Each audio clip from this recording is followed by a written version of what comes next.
من يهده الله فلا مضل له ومن يضلله فلا هادي له ونشهد أن لا إله إلا الله وحده لا شريك له ونشهد أن سيدنا ومولانا محمدا عبده ورسوله أما بعد أعوذ بالله من الشيطان الرجيم بسم الله الرحمن الرحيم والذي جاء بالصدق وصدق به أولئك هم المتقون آمنت بالله صدق الله مولانا العظيم وصدق رسوله النبي الكريم ونحن على ما قال من الشاهدين والشاكرين والحمد لله رب العالمين كما قال الله تبارك وتعالى في عظمة شان حبيبه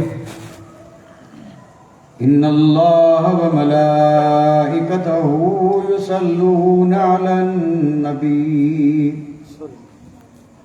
يا أيها الذين آمنوا صلوا عليه وسلموا تسليما اللهم صل على سيدنا شفيعنا نبينا اللهم صل على سيدنا مولانا محمد وعلى آل سيدنا مولانا محمد وبارك وسلم صلاة وسلاما عليك يا رسول الله صلاة وسلاما عليك يا حبيب الله جہاں جاؤں وہاں نور ہدایت ہو تو کیا کہنا جہاں جاؤں وہاں نور ہدایت ہو تو کیا کہنا اور تصور میں رخ پاکی رسالت ہو تو کیا کہنا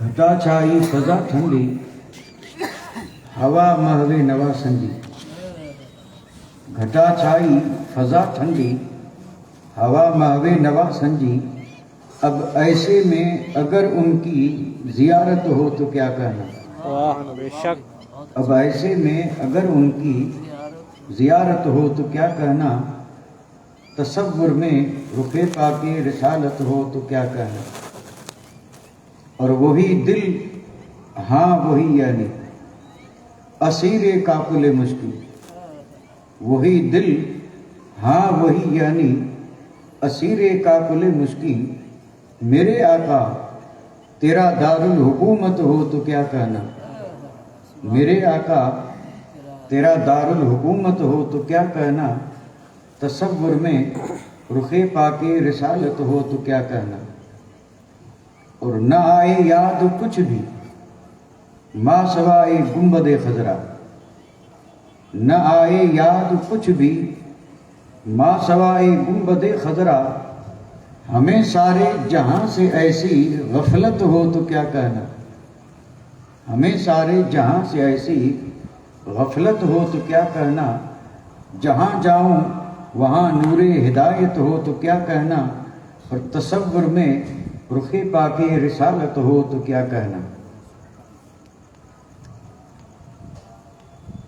لائق عزت عظیم و تکریم واجب الاحترام گرامی قدر ذی وقار علماء اعظم محترم و مکرم سامعین کرام عزت مآب خواتین اسلام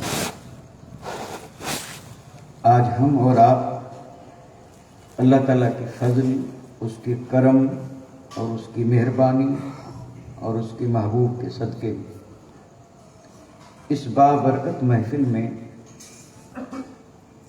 اشجع الاشجعین، اصدق الصادقین، یار غار مصطفیٰ، یار مزار مصطفیٰ سیدنا مولانا ابو بکر صدیق رضی اللہ تعالی عنہ کی بارگاہ صداقت میں اپنی عقیدتوں اور اپنی محبتوں کا خراج پیش کرنے کے لیے حاضر ہوئے۔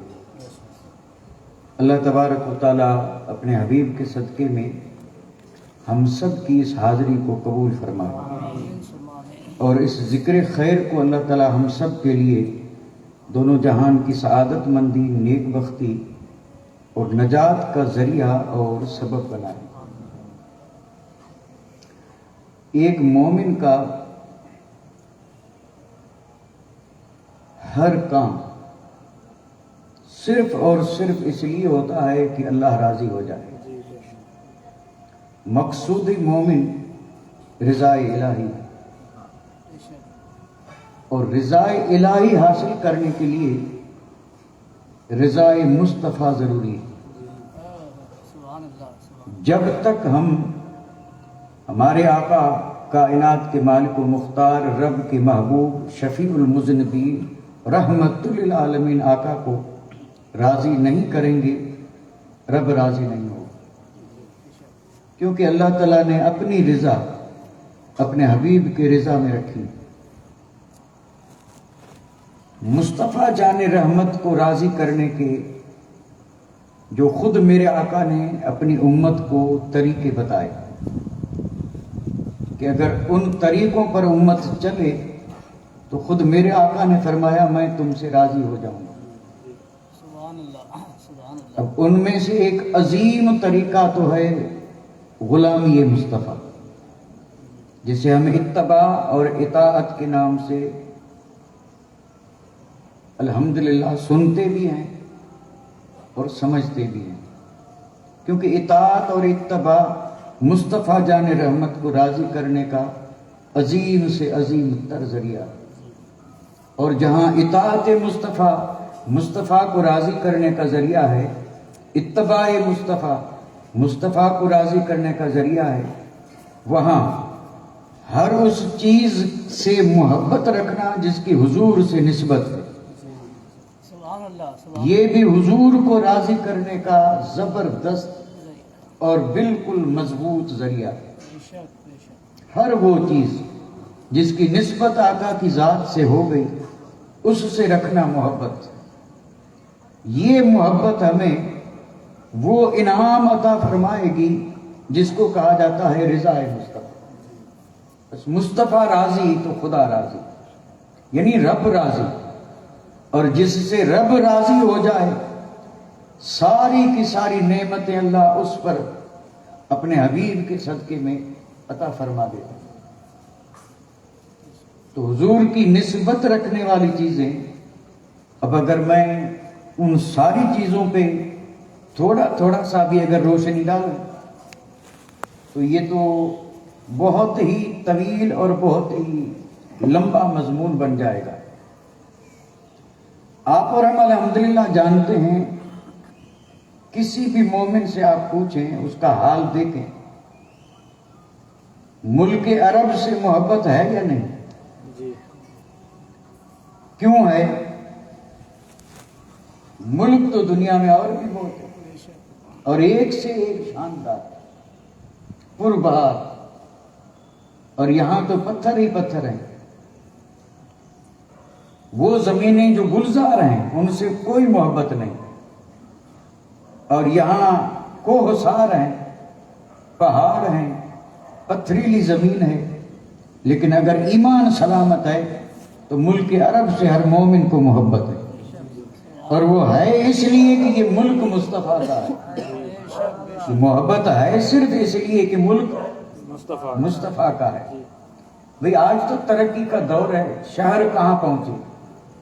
آج کے جو شہر ہیں اور ان شہروں کی رونق دیکھیں، آپ حضرات نے کہیں تو جا کر کے وہ شہر دیکھے ہوں گے، اور آج تو ہر شہر اگر آپ دیکھنا چاہیں تو وہ آپ کی مٹھی میں ہے، آپ دیکھ سکتے ہیں جی بے شک کیسی یعنی زبردست سیٹیاں، شہر با رونق، بڑی جگمگ، لیکن کسی سے محبت نہیں ہے۔ بے شک اور اگر کوئی نام لے لے مدینہ کا سبحان اللہ اور کوئی کہہ دے مکۃ المکرمہ، سبحان اللہ چہرے پہ رونق آ جاتی ہے۔ شہر تو یہ بھی ہیں وہ بھی ہیں، لیکن ان شہروں سے محبت کیوں ہے تو مومن جھوم کر کے کہہ دے گا مکہ جائے ولادت مصطفیٰ ہے اور مدینہ میں قیام مصطفیٰ ہے۔ سبحان اللہ سبحان اللہ ہمیں اس لیے مکہ بھی پیارا ہے اور مدینہ بھی پیارا ہے۔ تو اس طرح حضور کی ذات سے جس جس چیز کی نسبت اس سے رکھنا محبت، یہ ایمان کی علامت بھی ہے اور یہ اس غلام کو حضور کا محبوب اور پیارا بنا دیتی ہے۔ ہمیں اہل بیت اطہار سے محبت اس لیے ہے کہ حضور کی آل ہے، اور الحمدللہ ہر دیندار کو، یہاں میں ایک قید لگا رہا ہوں، دیندار کو، ہر دیندار کو دین سے محبت ہے، ہر دیندار کو دین سے محبت ہے۔ کیوں؟ اس لیے کہ وہ مصطفیٰ کا دین ہے۔ تو جیسے ہر نسبت والی چیز سے پیار ہے تو ہمیں الحمدللہ ثم الحمدللہ، اور اگر میں کہوں لاکھ بار الحمدللہ تو بھی حق بجانب ہوں، ہمیں حضور کے صحابہ سے بھی محبت ہے۔ سبحان اللہ بے شک پھر چاہے وہ روم کے ہوں، چاہے وہ ایران کے ہوں، چاہے وہ توران کے ہوں، بے شک چاہے وہ ہندوستان کے ہوں، لیکن ہمیں ہر صحابی سے محبت ہے۔ کیوں ہے؟ تو الحمدللہ ہر دیوانہ تڑپ کے کہہ دے گا کہ محبت اس لیے ہے کہ وہ حضور کا صحابی ہے۔ تو ہمیں سارے صحابہ سے محبت ہے، اور ہم الحمدللہ کسی بھی صحابی کو، کسی بھی، اب یہ صحابہ جو تھے نا ان کے بارے میں کئی الفاظ بولے جاتے ہیں، ہم نہیں بولیں گے۔ کچھ لوگ کہہ دیتے ہیں ادنا، اعلیٰ، صحابی سب اعلیٰ۔ بے شک صحابہ میں ادنا یعنی نیچے درجے کا اور اعلیٰ اونچے درجے کا، اگرچہ درست ہے، سمجھانے کے لیے کہہ دیتے ہیں۔ وہ یوں کہتے ہیں کہ ایک وہ ہے جس نے صرف ایک نظر ودعا والا چہرہ دیکھا اور کلمہ پڑھا، نہ نماز، نہ روزہ، نہ حج، نہ زکوٰۃ، نہ صدقہ، نہ خیرات، کوئی نیک عمل کرنے کا اسے موقع ہی نہیں ملا، بس ایمان سے حضور کا چہرہ دیکھا، بس چہرہ دیکھنے کے بعد ہو گیا وصال، انتقال۔ اب یہ بن گیا صحابی، یہ بن گیا۔ اور سمجھانے والے اس لیے سمجھاتے ہیں کہ چونکہ حضور کی بارگاہ میں رہنے کا موقع کم ملا اس لیے ادنا، اور جیسے حضور کے صحابہ وہ جنہوں نے کہ اول کلمہ پڑھا اور حضور کے وصال تک حضور کی زیارت کرتے رہے تو یہ اعلیٰ۔ تو یوں ادنا اعلیٰ بھلے سمجھانے کے لیے کہا دیں، لیکن ہر صحابی اعلیٰ ہے۔ اب یہ جس نے اتنی دیر، یعنی وقت کو متعین نہیں کر سکتے، چاہے 1 منٹ چاہے 2 منٹ، ایمان کی حالت میں حضور کی زیارت کی اور ایمان کی حالت میں وصال ہوا، یہ ہوا صحابی۔ اب اس کا مقام اتنا اونچا ہے کہ امت کا کوئی بھی فرد، چاہے غوث ہو، چاہے غوث الاغواث ہو، چاہے قطب ہو، چاہے قطب الاقطاب ہو، چاہے فرد ہو، چاہے فرد الافراد ہو، ولایت کے چاہے جتنے اونچے مقام پہ ہو، لیکن وہ شخص اور وہ بندہ کسی ایسے صحابی کے مقام کو نہیں پہنچ سکتا۔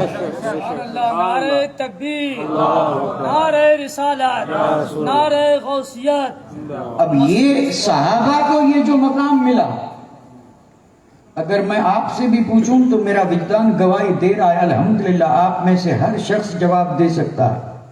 انہیں اتنا اونچا مقام کیوں ملا؟ عبادت کی وجہ سے۔ اگر عبادت سے ملتا تو پھر وہ شخص کہاں جائیں گے جنہوں نے 40 برس عشاء کے وضو سے فجر پڑھی؟ کیا ان کی عبادتیں کم تھی جو 12 برس تک برج عجمی بھی کھڑے رہ کر کے رب کو یاد کرتے رہے؟ اور امت میں ایسی ہستیاں ان گنت ملیں گی جن کی زندگی کا ایک ایک لمحہ رب کی عبادت میں گزرا، یعنی ایک ایک سانس جن کی رب کی عبادت میں گزری۔ تو عبادت کرنے والوں کی کمی نہیں، جہاد کرنے والوں کی کمی نہیں۔ ایسے مجاہد گزرے ہیں کہ ساری عمر گھوڑوں کی پیٹھ پر اور جہاد کرتے ہوئے گزر گئی، لیکن مجاہد بن گئے، غازی بن گئے، غوث بن گئے، قطب بن گئے، ابدال بن گئے، اوتاد بن گئے، نقبہ بن گئے، نجیب بن گئے، لیکن کوئی صحابی نہ بن سکا، کیونکہ صحابی عبادت سے نہیں، صحابی بنتا ہے زیارت سے۔ اور زیارت بھی کس کی؟ رب کے محبوب کی۔ زیارت بھی اس چہرے کی جس کو قرآن نے کہا والضحیٰ، اور زیارت ان زلفوں کی جنہیں قرآن نے کہا واللیل۔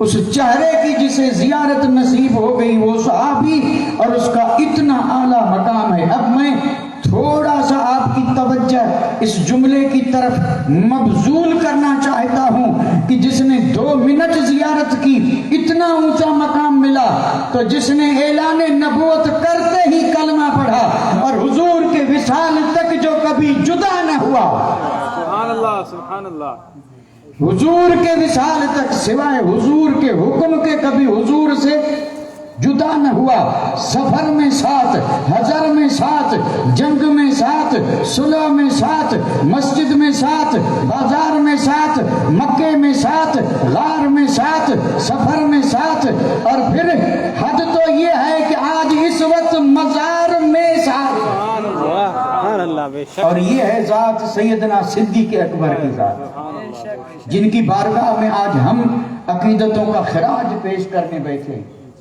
اور خود میرے آقا نے ارشاد فرمایا کہ حب ابی بکر و شکرہ واجب علی کل امتی۔ یہ حضرت انس سے روایت ہے۔ حضرت انس فرماتے ہیں حضور نے فرمایا کہ ابو بکر کی محبت اور ابو بکر کا شکر میرے ہر امتی پر ضروری، لازمی اور واجب ہے۔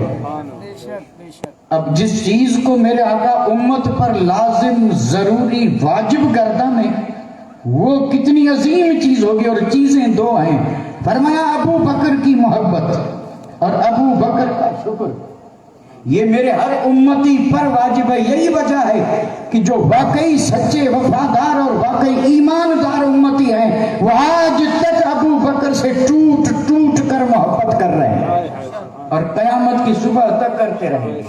اور یہ اسی محبت کا نتیجہ ہے کہ ہم خاص ان کے ذکر کے لیے ایک محفل سجاتے ہیں، اور اس میں خاص صدیق اکبر ہی کا ذکر ہوتا ہے۔ اب بتائیے، اب دیکھیں، میں اگر اس طرح ہم بات چیت کرتے رہیں تو وقت تو خیر کسی کا انتظار کرتا ہی نہیں، اور وقت بڑی تیزی کے ساتھ گزرتا ہے۔ الوقت سیف قاطع، یہ کاٹنے والی تلوار ہے، اور یہ کاٹ کر کے اور آگے بڑھتی اور پیچھے ٹکڑے ہی رہتے ہیں۔ اللہ ہمیں وقت کرنے کی توفیق عطا فرمائے۔ میں ہمارا یہ جو مجمع ہے نا، اس کو ملحوظ خاطر رکھتے ہوئے ایک بات عرض کر رہا ہوں، اور یہ عرض اس لیے کر رہا ہوں تاکہ اللہ کرے مقام صدیق اکبر سمجھنے کا جذبہ پیدا ہو کہ صدیق اکبر ہیں کون۔ بھئی آدمی کی اگر اس جیسا آدمی تعریف کرے تو کوئی کمال کی بات تو نہیں، یعنی ایک آدمی اپنے جیسے آدمی کی تعریف کرے گا اور کیا ہے، کنگ ہم جنس با ہم جنس پرواز، کبوتر با کبوتر، باز با باز۔ اچھا، ایک وہ آدمی ہے کہ جس کی تعریف اس بستی کا کوئی بڑا آدمی کرے، تب تو یقیناً سوچنا پڑے گا کہ سامنے والا آدمی کچھ ہے، تب تو یہ بڑا تعریف کر رہا ہے۔ مثلا میں آپ سے یہ کہوں کہ ہمارے اس علاقے کی اگر کوئی یہاں کا مفتی اعظم تعریف کر دے کہ یہ ایسا ہے، یہ ایسا ہے، اور اس کی یہ خوبیاں ہیں اور یہ کمالات ہیں، تو بتائیے اب کسی کو شک رہے گا؟ اس کے کمال یا خوبی میں کہے گا. جب اتنا بڑا آدمی اسے مان رہا ہے تو ہمیں ماننے میں کیا حرج ہے؟ تو جتنا بڑا آدمی تعریف کرے گا اتنا ہی جس کی تعریف کی جا رہی ہے وہ بڑا. یہ اس پہ ذرا آپ غور فرمائیں. یعنی جتنا بڑا آدمی کسی کی تعریف کرے تو وہ جس کی تعریف کر رہا ہے وہ اسی حساب سے بڑا, اسی انداز سے بڑا. بڑے کی تعریف چھوٹے کو بھی بڑا بنا دیتی ہے اور لوگ تسلیم کرتے ہیں کہ واقعی بڑا ہے. اگر یہ بڑا نہ ہوتا تو یہ بڑا اس کی اور بڑے جو ہوتے ہیں واقعی جو بڑے ہیں وہ ہر ایک کی تعریف نہیں کرتے, وہ اسی کی کرتے ہیں جو تعریف کے قابل ہوتا ہے. یہ تو میں جو بات عرض کر رہا ہوں اس کو آپ کہیں ادھر ادھر نہ لے جائیں, کیونکہ آج کل کی تعریفیں سب ہیں مطلب والی. یا بات مطلب والی بیچ میں نہ لائیں, یا بات ہے اخلاص کی. یعنی واقعی جو تعریف کے قابل ہے اس کی تعریف اگر کوئی بڑا کر دے اور اس میں کوئی مطلب نہ ہو, کوئی غرض و غایت نہ ہو, کوئی آج تو جتنی تعریفیں ہو رہی ہیں سب کسی نہ کسی مقصد کے لیے ہو رہی ہیں, اور مقصد حل ہو جائے پھر وہی تعریف کرنے والا برائی پہ اتر آئے. اس دور میں تو ہم ہر جگہ پہ یہی دیکھ رہے ہیں. اور آج تو اللہ پناہ میں رکھے, نہ اللہ کی تعریف نہ رسول کی تعریف. جس کو دیکھو وہ بس ایک دوسرے کی تعریف, یا اس کے باپ دادا کی تعریف, یا اس کے اوپر جو ہے اس کی تعریف. نہ اللہ کی نہ رسول کی اور نہ اللہ کے رسول کے صحابہ کی. بس اسی یعنی یہی کی بات جو اسی میں الجھ کر کے زندگی. تعریف ہے اللہ کے لیے, تعریف رسول اللہ کے لیے, اور تعریف ہے صحابہ کے لیے, اور تعریف ہے اولیاء اللہ کے لیے. تو بڑا اگر تعریف کرے تو جس کی وہ تعریف کر رہا ہے وہ واقعی بڑا ہے. اب ذرا میں آپ سے پوچھ رہا ہوں, آپ آج تو نہیں سن رہے ہیں, برسوں سے سنتے چلے آ رہے ہیں, صدیق اکبر کی تعریف رب نے کی یا نہیں؟ صدیق اکبر کی تعریف رب نے فرمائی یا نہیں؟ اور کہاں؟ تو آپ کہیں گے قرآن مجید میں. اور قرآن مجید میں کتنی جگہوں پہ, تو ہم تو گنتے گنتے تھک جائیں گے. لیکن وہ مشہور آیات جو بطور خاص رب نے صدیق اکبر کی شان میں اتاری, اور جس کے متعلق سارے مفسرین متفق ہیں کہ یہ آیت ابو بکر صدیق کے بارے میں اتری, یہ آیت ابو بکر صدیق کے بارے میں اتری, یہ آیت ابو بکر صدیق. تو پتہ چلا قرآن اترا, اور قرآن میں وہ آیتیں بھی ہیں جس میں رب نے یار غار کی تعریف کی ہے اور شان بیان کی. سبحان اللہ سبحان اللہ سبحان اللہ.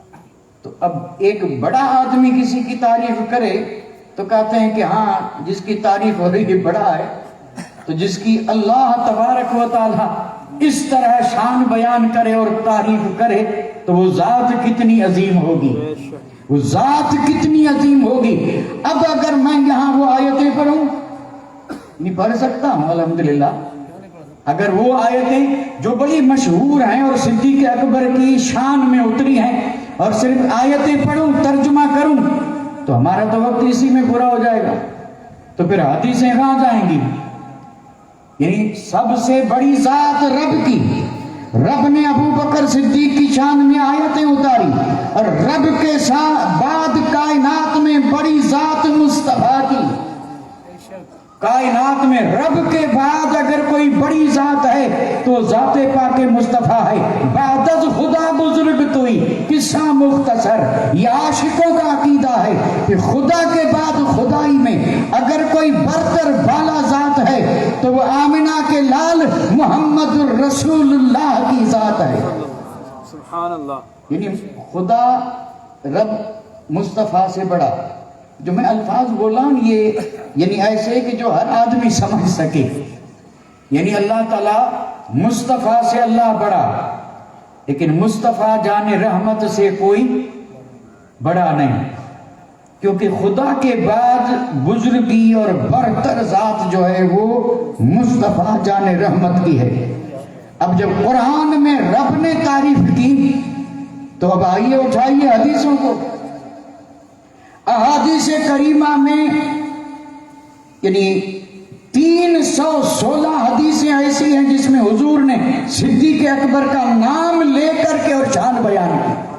سبحان اللہ. اب ہے کسی میں ہمت کے ایک ایک کر کے یہ 300 حدیثیں پڑھے کہ حضور نے ابو بکر کے بارے میں یہ فرمایا, حضور نے یہ فرمایا, تو پھر ہمارا سال جو ہے نا پورا روز اگر ابو بکر صدیق کی محفل سجائیں تو ہم تو حدیثوں کا ترجمہ سنا بھی نہیں سکیں گے اور اس کا مفہوم اور مطلب تو ہم کیا بتا سکیں گے. اتنی ہمارے پاس فہم و فراست کہاں ہے کہ مصطفیٰ جان رحمت کے اقوال اور رب کے فرمان کی کما کہو تشریح اور تفسیر کر سکیں. لیکن قربان جاؤں صدیق تیرے مقام پر کہ تیری شان رب بھی بیان کر رہا ہے اور رسول بھی بیان کر رہے ہیں. سبحان اللہ. اچھا ایک بات ذہن میں آئی بتاتا چلوں. کوئی یہ نہ سمجھے کہ اللہ تبارک و تعالیٰ نے صدیق اکبر کی شان صرف قرآن میں بیان کی ہے. نہیں, بلکہ صدیق وہ ہیں کہ جن کی شان رب نے آسمانی کتابوں میں بیان کی, جو اگلی کتابیں کتب سماویہ کتابیں بڑی 4 ہیں. توریت ہے, زبور ہے, انجیل ہے, قرآن ہے. توریت بھی اللہ کا کلام, زبور بھی اللہ کا کلام, انجیل بھی اللہ کا کلام. اب موجود نہیں ہے کیونکہ اب سب کو بدل دیا گیا, اب صرف نام باقی بچا ہے. اگر تبدیل سے محفوظ رہنے والی کتاب ہے تو وہ صرف قرآن مجید ہے, اور جس کی حفاظت کا ذمہ خود رب نے لے لیا ہے. انا نحن نزلنا الذکر انا لہ لحافظون.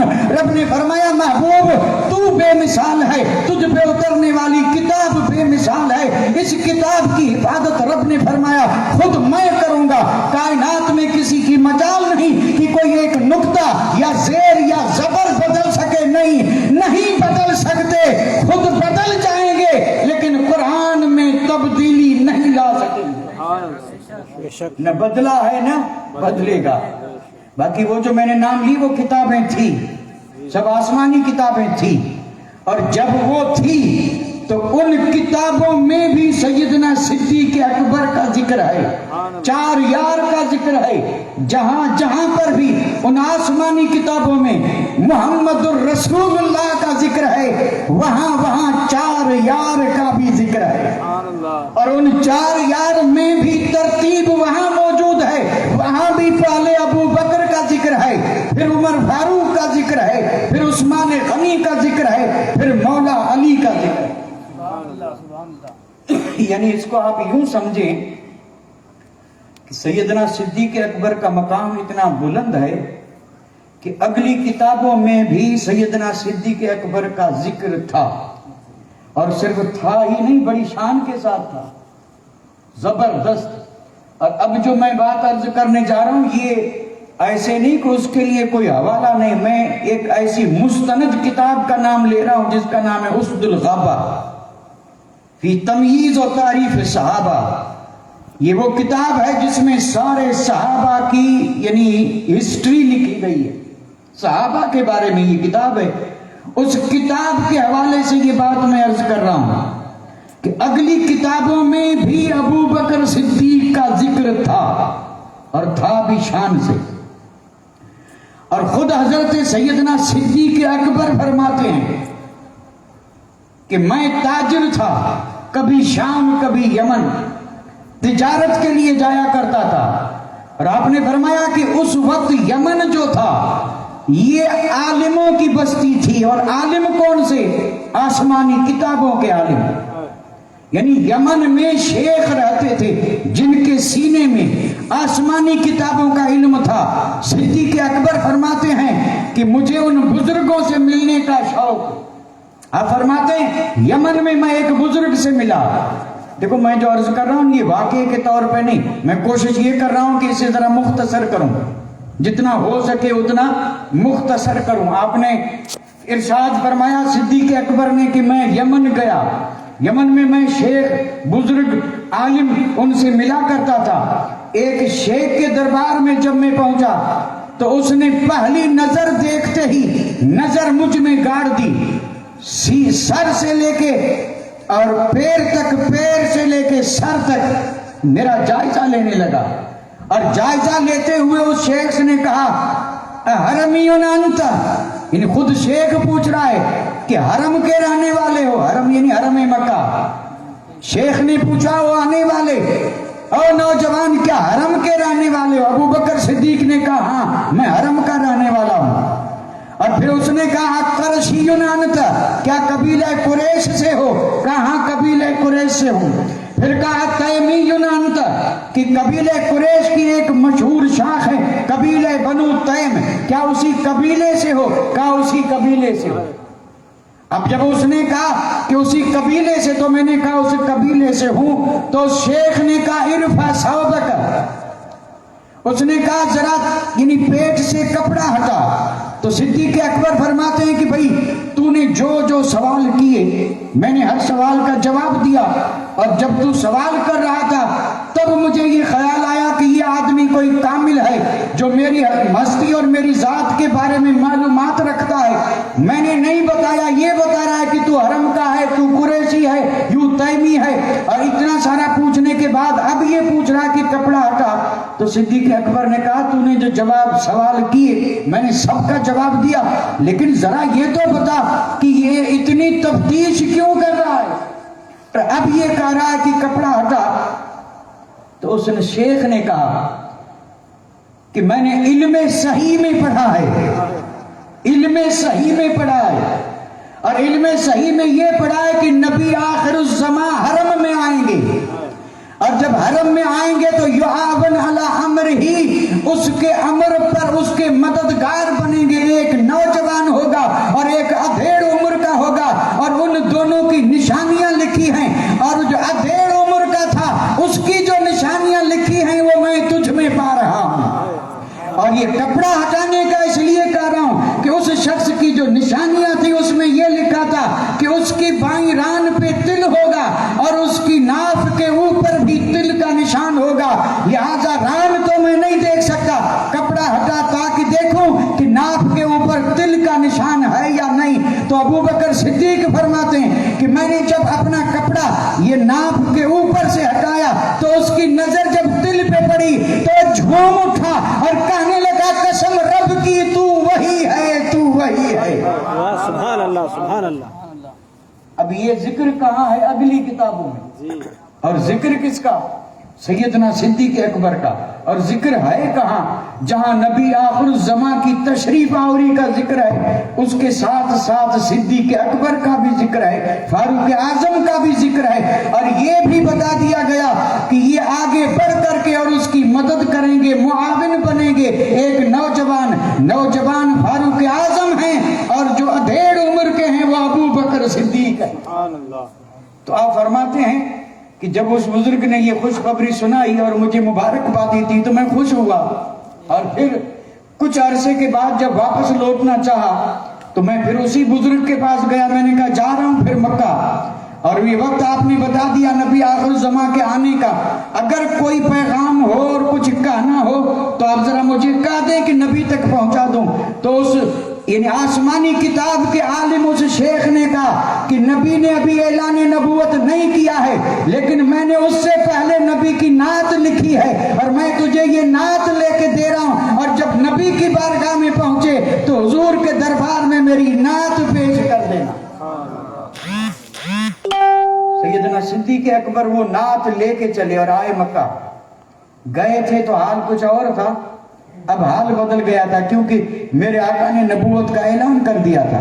مکے میں کھلبلی مچی ہوئی تھی، گھر گھر میں زہر میں بجھی ہوئی تلواریں نکل چکی تھی. ابو جہل ابو لہب شہر سے باہر لوگوں کو روکتے تھے کہ جادوگر ہیں، یہ ہیں وہ ہیں، کلمہ مت پڑھنا، اور ہر ایک آدمی سے جا کر کے بہکانے کی کوشش کر رہے تھے. صدیق اکبر تھے باہر، پتہ نہیں تھا. مکے کے قریب پہنچے، ابو جہل ملا. اس نے کہا ابو بکر کیا تو نے سنا؟ کہا نہیں سنا، کیونکہ اس وقت یہ ذرائع نہیں تھے کہ ایک شہر کی خبر دوسرے شہر پہنچے. تو کہا مجھے کچھ بھی پتا نہیں. تو اس نے کہا کیا تھا؟ اس نے کہا کہ تو چلا گیا لیکن تیرے جانے کے بعد یعنی ایک یتیم نے نبوت کا دعویٰ کیا ہے. اس کا یعنی کہنے کا مقصد یہ تھا کہ حیرت کی بات ہے، کوئی مالدار نبوت کا دعویٰ کرتا، کوئی بڑا آدمی دعویٰ کرتا، ایک یتیم ہے اور اس نے یہ دعویٰ کیا ہے کہ میں اللہ کا آخری اور اللہ کا مقدس پیغمبر ہوں. کیا یہ یتیم کوئی ایسا دعویٰ کر سکتا ہے؟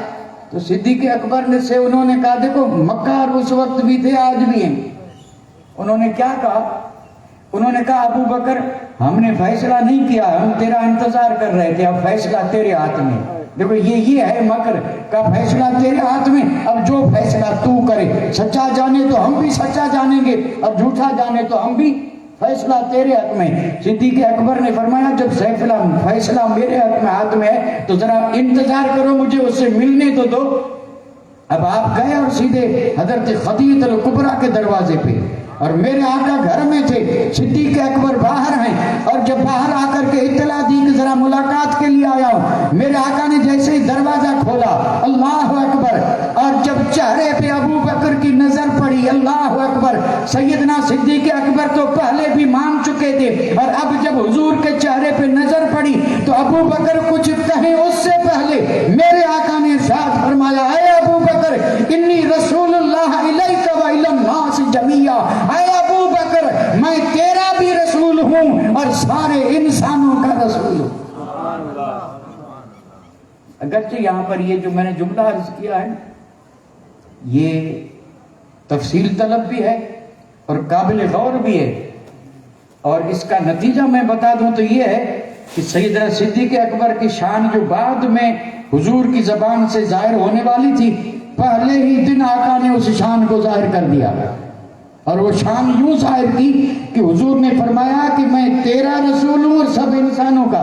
تو کیا ابو بکر انسان نہیں ہے؟ اگر حضور کہہ دیتے کہ میں سارے انسانوں کے لیے اللہ کا رسول بن کے آیا ہوں تو ابو بکر تو اس میں بھی تھے، لیکن نہیں، ابو بکر کو الگ رکھا، سارے انسانوں کو الگ رکھا. اسی دن فیصلہ فرما دیا کہ میری ساری امت ایک طرف ہے اور میرا یار غار ایک طرف ہے. سبحان اللہ، بے شک. یعنی آخری فیصلہ آپ نے پہلے ہی دن فرما دیا، فرمایا مجھے رب نے رسول بنا کے بھیجا، ابو بکر تیری طرف اور سارے انسانوں کی طرف. تو سیدنا صدیق اکبر نے اس وقت کہا تھا. اب یہ بات ذرا میں آہستہ بولوں گا، آپ بھی تھوڑا سا غور دیں، تھوڑا سا توجہ دیں. میرے آقا نے جب فرمایا کہ میں اللہ کا رسول ہوں تو مشہور روایت کیا ہے؟ بے شک مشہور ہے، اور خود حضور کی حدیث ہے. حضور نے فرمایا میں نے جس پر بھی اسلام پیش کیا تو سب نے کیا کیا؟